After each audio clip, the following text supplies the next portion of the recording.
I call the honourable member Julianne Genta. Tēnā koe, Ms Genta. Thank you, Mr Speaker. Tēnā koe, tēnā koutou e te whare. I rise on the third reading of this bill to give a contribution from the Green Party.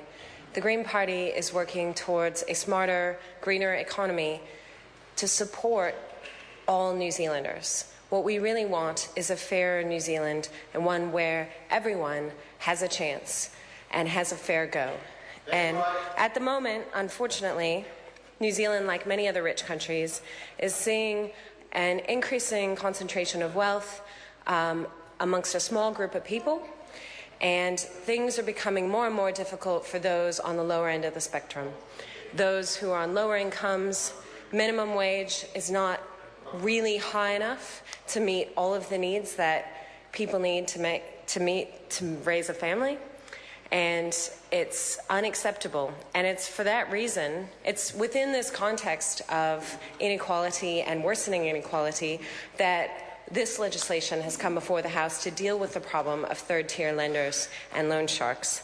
Because it is only when you have people living right where they're having a difficult time making ends meet that suddenly there is the right conditions for people to set up shop and start ripping people off as loan sharks do.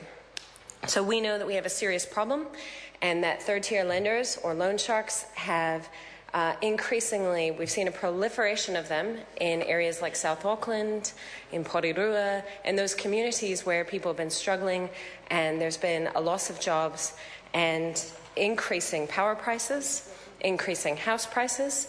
And it's for that reason that people, very understandably, are susceptible to the idea of a short-term loan. And third-tier lenders are able to prey upon the fact that people are not as financially literate as they may be, and they don't fully understand the implications of compounding interest. And it is for that reason that this legislation has come before the House. And I have to congratulate the officials who I do believe were working very hard on this for very many years. It did take many years for this to finally come through the House, and I know that they're working with the affected communities and are out there trying to address this problem. And I have to especially congratulate the hard work of Carol Beaumont, my colleague on the Select Committee, who I feel really led the charge and is incredibly passionate about this issue. And the Green Party supported her SOP, which would have introduced interest rate caps. And I think that that's the biggest regret that I have of the legislation that is going to be passed in the House tonight is that it doesn't introduce a mechanism by which we could have put in place interest rate caps. And of course, interest rate caps have been introduced in recent years in many comparable jurisdictions in Australia, in the United Kingdom, Canada, the United States, Japan, Finland. Most other rich countries that have the problem with third-tier lenders have responded with interest rate caps. And unfortunately, the arguments that we heard at the Select Committee were quite spurious. The two arguments that were mounted against interest rate caps were that, one, the interest rate cap would become a target. Of course, that doesn't, and therefore all lenders would suddenly raise their interest rates up to the level of the cap. Of course, that certainly hasn't been the case in other jurisdictions. There's no reason to think that that would be the case now.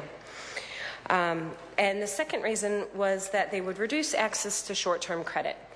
And this is where I come back to the problem of inequality, the problem of a lack of a living wage in this country, because people should not have to access short-term credit to put food on the table. And they should not have to access short-term credit to pay the power bills, or to pay the rent, or to make sure that their kids have shoes to go to school.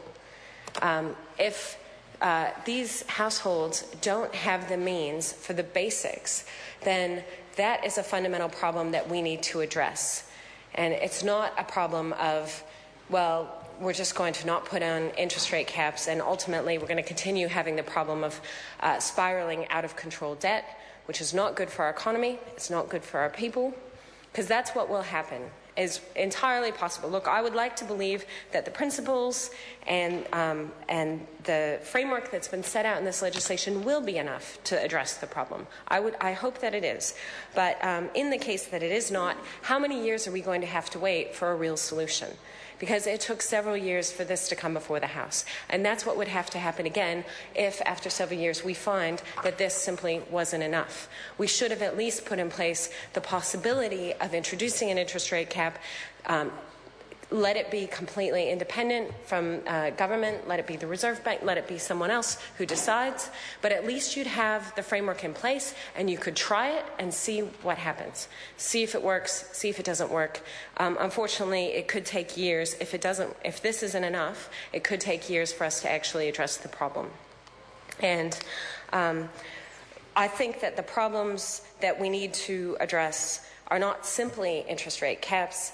They are ensuring that families in New Zealand have what they need so that their kids can go to school and not be hungry, so that they can learn, so that they can get a great education and have every opportunity that other kids have, who have parents on higher incomes. They should all have the same opportunities.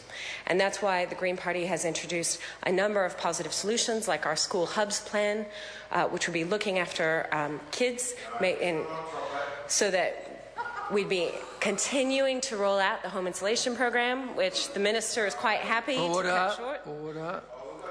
The Minister isn't interested in extending the home insulation program, even though it's been very successful and it's achieved great health outcomes and economic outcomes, job creation benefits. We'd like to see that extended in Christchurch in particular, because it's going to be a very cold winter for the people in Christchurch. And so the Green Party has a number of positive solutions that would help address inequality in this country. And we would also like to see further improvements in looking out for communities who are the worst off in our community, the most vulnerable communities. This legislation goes some of the way, but it doesn't go all the way.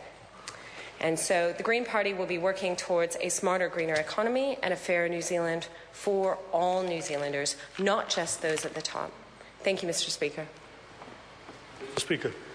I call the Honourable Member Kamarul Singh Bakshi. Sat Sri Akal. Sat Sri Akal, Mr. Speaker, Talaflava.